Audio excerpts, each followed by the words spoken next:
नमस्कार दोस्तों, स्वागत है आप सभी का। यहाँ पर बात करेंगे बीएड बीटीसी कोर्ट अपडेट को लेकर के। प्राथमिक शिक्षक भर्ती में बीएड शामिल को नहीं किया जाना है और शामिल किए जाने की मांग को लेकर के बीएड अभ्यर्थियों ने सुप्रीम कोर्ट में याचिका डाली थी, लेकिन सुप्रीम कोर्ट से उनको राहत नहीं मिली है और पूरा उसका सुप्रीम कोर्ट की तरफ से पूरा विस्तृत आदेश उसका जारी कर दिया गया है।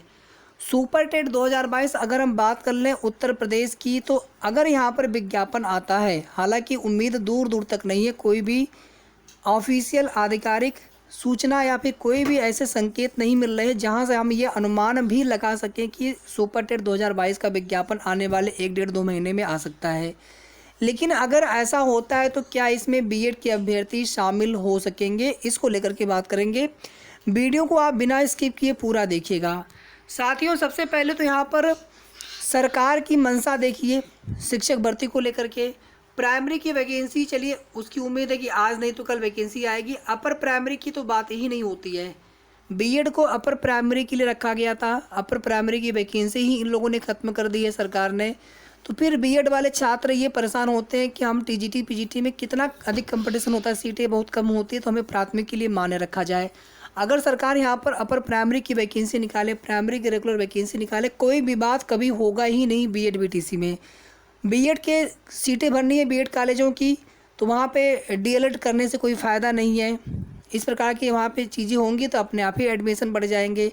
या फिर बीएड प्राथमिक से बाहर हो सकता है, जब ये लोगों को पता चलेगा तो लोग डीएलएड की तरफ भागेंगे, तो डीएलएड की भी सीटें फुल होने लगेंगी।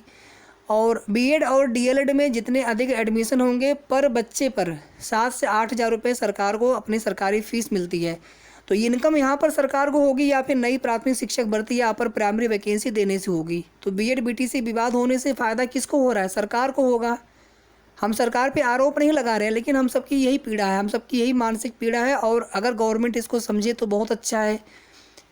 अभ्यर्थी परेशान हो रहे हैं, परेशानी छोड़िए आप, समय श्रम पैसा सब उनका बर्बाद हो रहा है। कितनी तैयारी करेंगे, कब तक की तैयारी करेंगे? कोई ऑफलाइन क्लास ले रहा है, कोई पैड क्लास ले रहा है, कोई अब सेल्फ स्टडी कर रहा है। बहुत समय हो गए हैं, कई कई कई बार जो है यूपी टेट या सी टेट दे चुके हैं कि शायद अब इसके बाद जो है प्राथमिक शिक्षक भर्ती विज्ञापन आए। गवर्नमेंट अभी यहाँ पर प्राइमरी अपर प्राइमरी की वैकेंसी अलग अलग निकाल दे। साथियों, बीएड बीटीसी के जितने भी मैटर हैं, हर स्टेट में अगर ये वैकेंसी आने लगी प्रॉपर तरीके से तो फिर कोई दिक्कत ही ना हो। हालांकि आप देखेंगे जो रीट 2022 वाला मामला है, इसमें चूँकि ये भी मामला यहाँ पे हो रहा है कि फिर बीएड वालों को अपर प्राइमरी की, चाहे एडेड की हो चाहे बेसिक की हो, किसी भी भर्ती में बीटीसी के अभ्यर्थियों को, माफ़ी चाहूँगा, अपर प्राइमरी की वैकेंसी में उनको मौका न दिया जाए। अगर उनको दिया जा रहा है तो फिर बीएड को भी प्राथमिक में शामिल किया जाए। ये सभी डिमांड है। तो रीट 2022 का आवेदन मुझे लग रहा है शायद लास्ट डेट उसका ओवर होने वाला है या फिर हो चुका होगा। और उसमें जो है फॉर्म में आवेदन करने के लिए एक याचिका पड़ी थी, writ petition civil number 355, court number 13 में सुनवाई हुई थी जस्टिस दिनेश माहेश्वरी और justice Aniruddha Bose circuit bench में।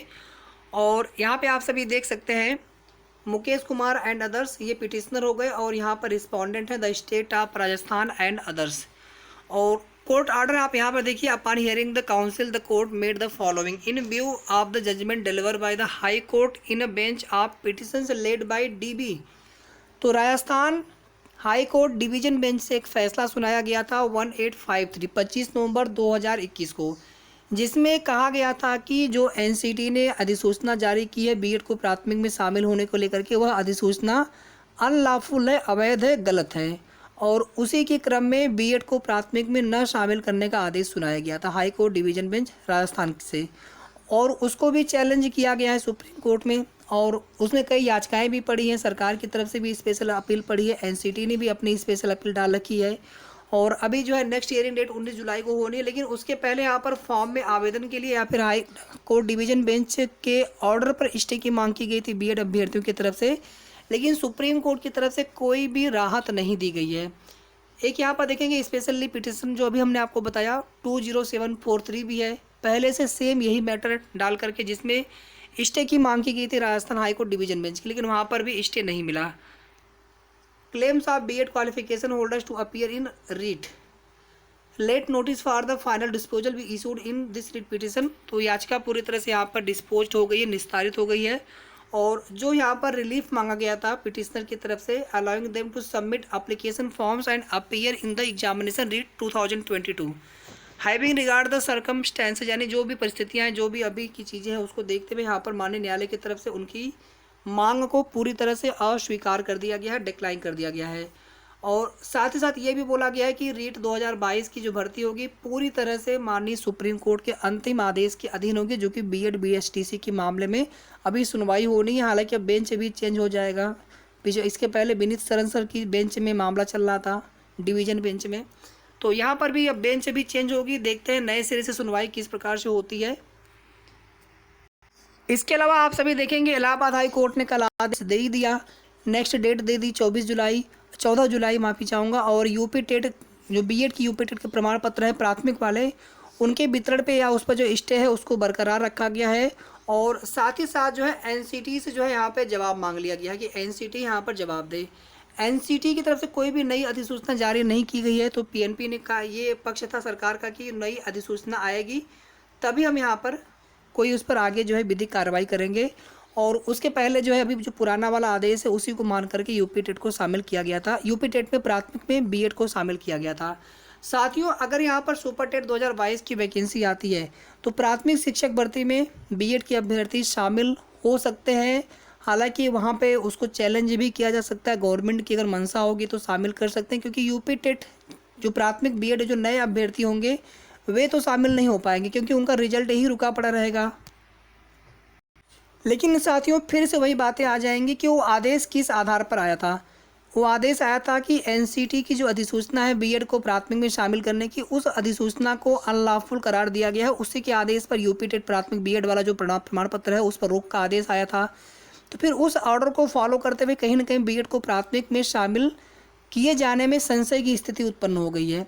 तो फिलहाल में दोस्तों अभी ये जो सवाल अगर आपके मन में हो तो बिल्कुल आप इन सवाल को मन से निकाल दीजिए, क्योंकि प्राथमिक शिक्षक भर्ती पहले आए तो सही, सरकार की मंशा अगर होती यहाँ पर वैकेंसी निकालने की, अपर प्राइमरी में आप क्यों सबको प्रमोट कर रहे हैं, वहाँ की सीटें भी आप भरिए लिखित परीक्षा के माध्यम से, तो फिर ये कोई समस्या ही नहीं होती। बीएड के भी अपर प्राइमरी में खुश होते, बीटीसी के अभ्यर्थी प्राइमरी में खुश होते, बीएड को बाकी अन्य मौके भी मिलते अपने टीजीटी पीजीटी में अन्य जगह।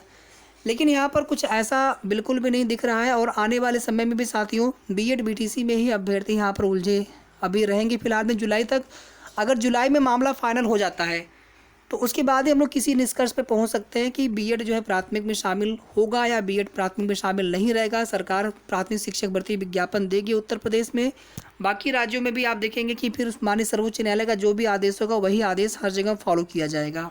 आपको क्या लगता है आप सभी कमेंट करके ज़रूर बताएं। वीडियो को लाइक करके जितना हो सकता है शेयर भी आप लोग प्लीज़ कर दिया करें। और जिन साथियों ने अभी तक चैनल को सब्सक्राइब न किया हो तो सबसे पहले आप सब्सक्राइब कर लें। धन्यवाद।